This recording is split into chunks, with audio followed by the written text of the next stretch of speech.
It's easy to think that discipline is only for soldiers, athletes, or monks sitting on mountaintops. But if we pause and really look at our lives, we realize that nearly every dream, every goal, every habit we've ever wanted, comes down to one thing: whether we can guide ourselves in the small choices of the everyday. Not once in a dramatic moment, but again and again in the quiet hours when no one is watching. That's the real battlefield. The book we are exploring today, The Science of Daily Self-Discipline by Oliver McAndrew, is all about winning that invisible battle. Now, before we get into the big lessons, let's be honest, most of us don't struggle because we lack dreams. We have plenty of those. We don't fail because we lack knowledge either. You probably already know you should exercise, eat better, work consistently, and save money. The gap isn't knowledge. It's execution. It's the invisible thread of discipline that ties intention to reality. That's what McAndrew zooms in on: how to build the inner structure that turns your plans into action, and action into results. This is a practical self-help guide, not a lofty lecture.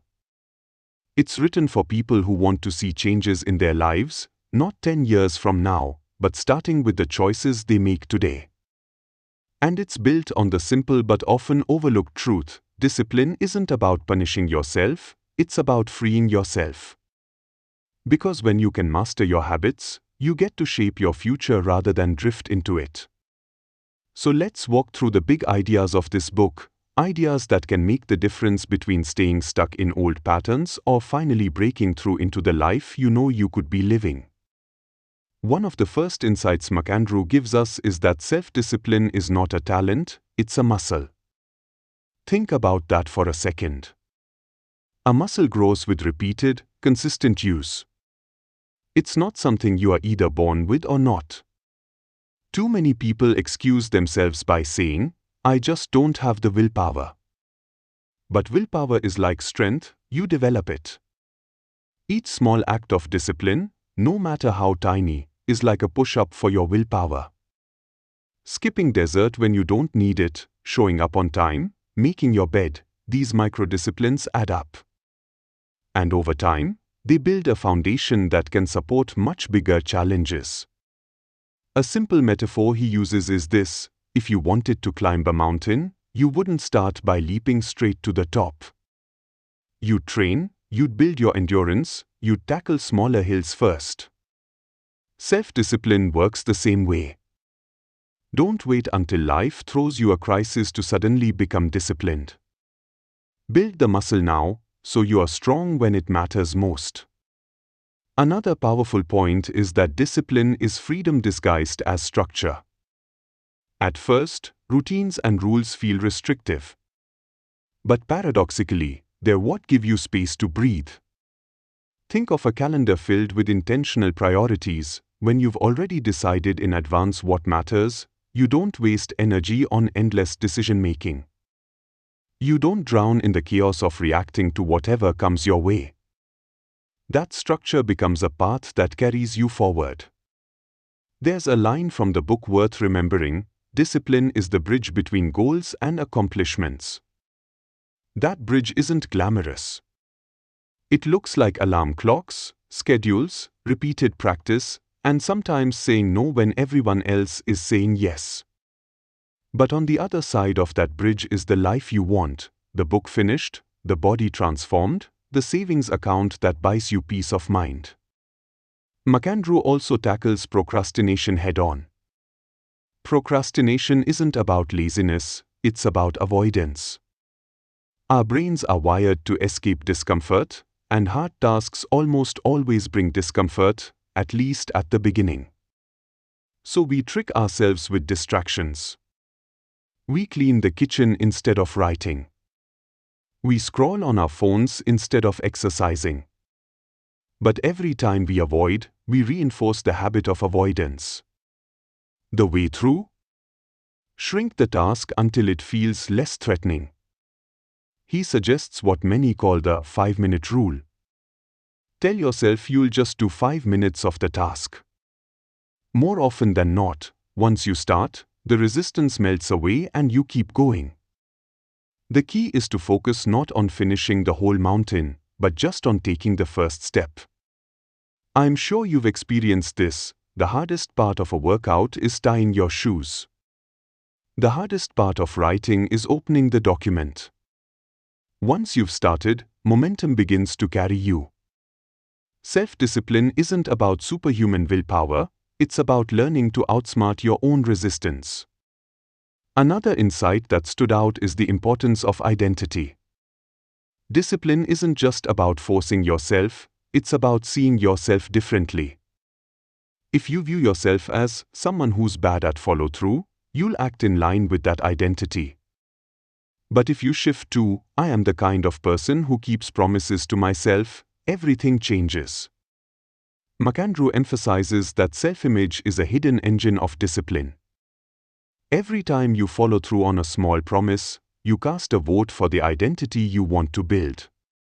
For example, if you want to be healthier, don't just force workouts, start telling yourself, I am a healthy person. If you want to write more, see yourself as a writer. Actions flow more easily when they align with who you believe you are. This subtle shift, from discipline as punishment to discipline as identity, makes it sustainable. You are no longer pushing against yourself, you are living in alignment with yourself. The book also highlights the role of environment. We often overestimate our willpower and underestimate our surroundings. If your kitchen is filled with junk food, discipline will always be a battle. If your phone is buzzing with notifications, focus will always feel impossible. McAndrew advises shaping your environment to reduce friction for good habits and increase friction for bad ones. Want to read more? Put a book by your bed or on the coffee table. Want to use your phone less? Delete distracting apps or keep the device in another room. Environment acts like the wind. You can either walk into it, exhausting yourself, or set it at your back and let it carry you. There's also an important discussion about emotional discipline. It's not just about managing your time or habits, it's about managing your reactions. Life will test you. People will frustrate you, setbacks will come, temptations will appear. Discipline means not being ruled by the first impulse. Think of it like this: when you are triggered, there's a tiny gap between stimulus and response. Self-discipline is the practice of widening that gap, so you can choose a response instead of being dragged by an impulse. That's where real power lies, not in controlling the world around you, but in controlling how you move through it. One of the most practical tools McAndrew gives us is the idea of systems over goals. Goals are important, they set direction. But discipline lives in systems, the daily routines, the checklists, the rituals that you follow no matter how you feel. If your goal is to lose weight, the system is your meal plan and your workout schedule. If your goal is to write a book, the system is your daily writing habit. He reminds us, feelings are unreliable. Motivation comes and goes. Systems give you something sturdier to lean on.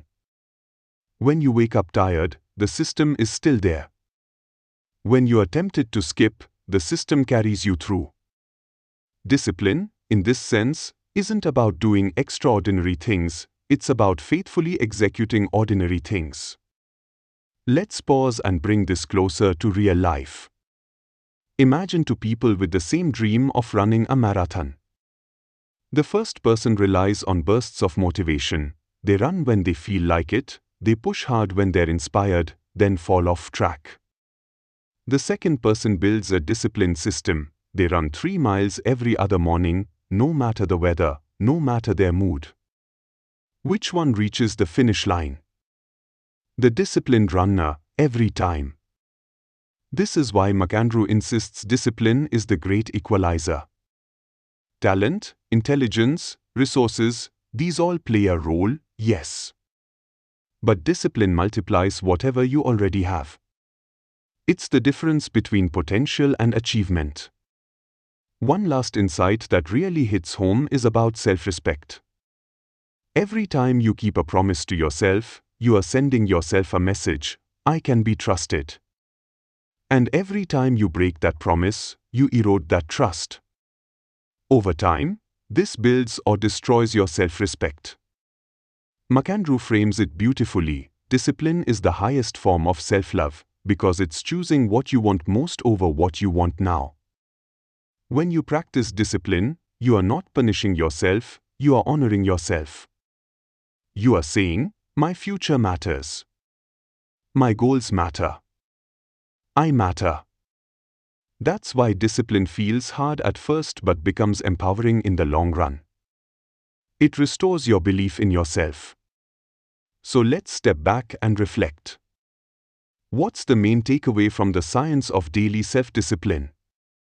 It's this: success doesn't come from flashes of inspiration or from waiting for the perfect mood or moment.